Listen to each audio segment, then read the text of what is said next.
antihistamines, decongestants, antitussives, and expectorants.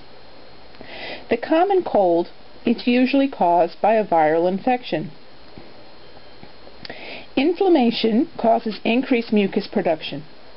This then causes fluid to drip down the throat, causing the symptoms of sore throat, coughing, and upset stomach. The irritation of the nasal mucosa is causing inflammation of the tissues. And this inflammation causes a dilation of the blood vessels in the nose, which is the cause of nasal congestion. Treatment of the common cold is symptomatic. It is not curative. Symptomatic treatment does not eliminate the causative pathogen. We use antihistamines, nasal decongestants, antitussives, and expectorants in treating colds. Again, it's difficult to identify the specific cause of the cold. The viruses are constantly mutating, so it's almost impossible to find the specific antiviral drug that would be appropriate. Antihistamines block the action of histamine,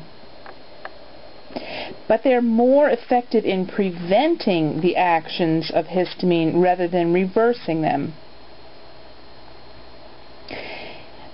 Drugs that directly compete with histamine for receptor sites are called antihistamines, and there are two types of histamine receptors, type 1 and type 2. Now the type 2 blocker drugs, or the H2 antagonists, are the ones we talked about earlier in this semester.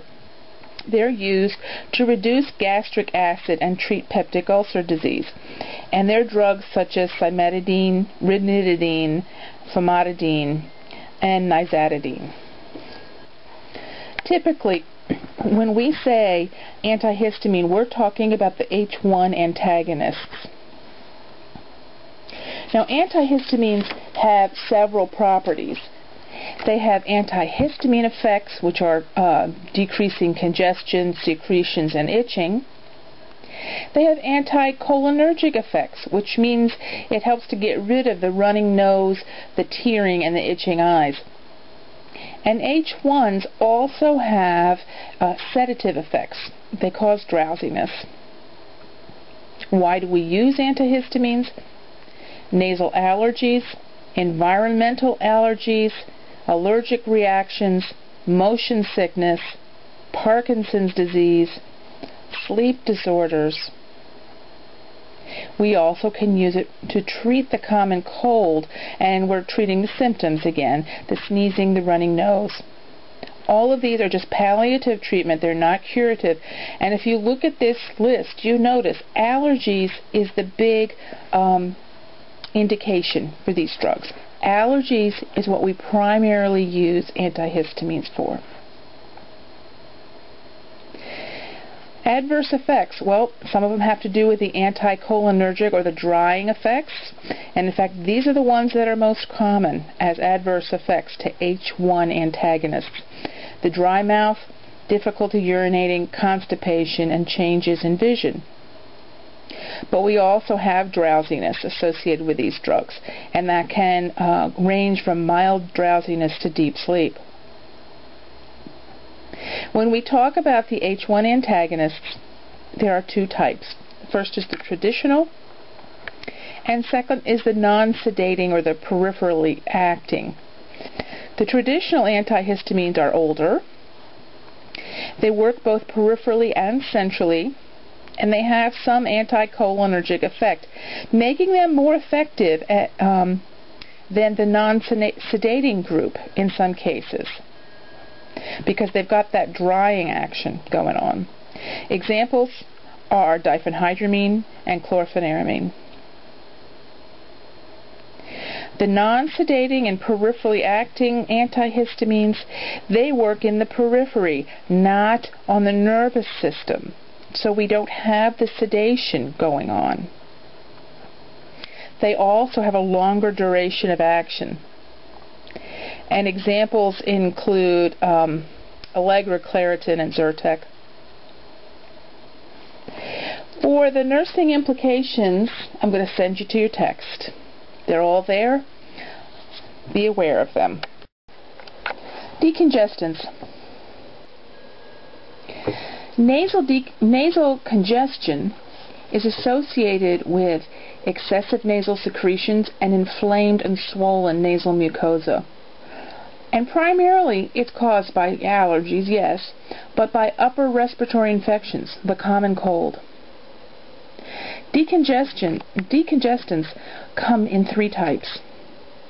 Adrenergics, and this is the most widely used group, anticholinergics, and corticosteroids.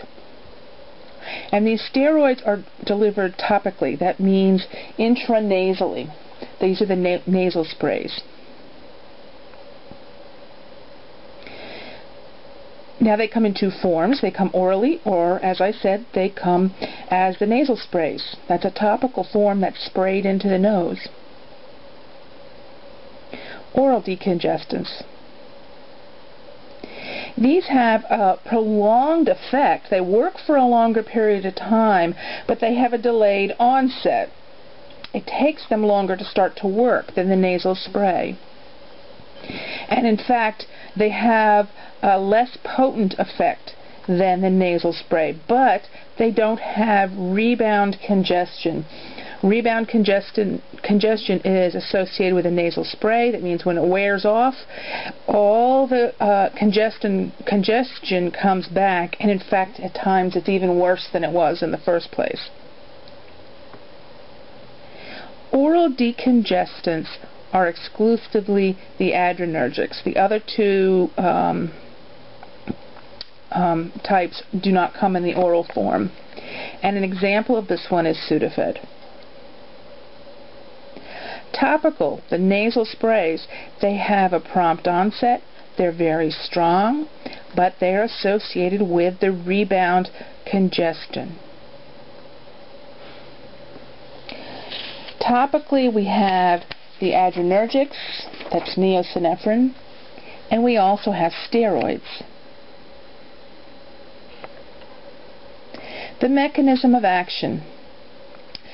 The adrenergics cause constriction of the nasal blood vessels, causing the swollen tissues to shrink, and therefore the stuffiness is relieved. Now, if we're spraying steroids into the nose, that causes the inflammation to decrease, which decreases the congestion, and again, the stuffiness is relieved. So these drugs, all the nasal decongestants, they shrink the engorged nasal mucous membranes, relieving nasal stuffiness. What are the indications for nasal decongestants? Primarily, these are the ones used to treat the common cold and acute or chronic rhinitis, that's runny nose. It can also be used for sinusitis and then hay fever and allergies. But again, allergies, you usually use antihistamines. A cold, you use decongestants. The adverse effects, well, the ones associated with the adrenergics are nervousness, insomnia, palpitations, tremors. And associated with steroids are local mucosal dryness and irritation, and that can end up with nosebleeds. Once again, nursing implications, I'm sending you to your text to look them up.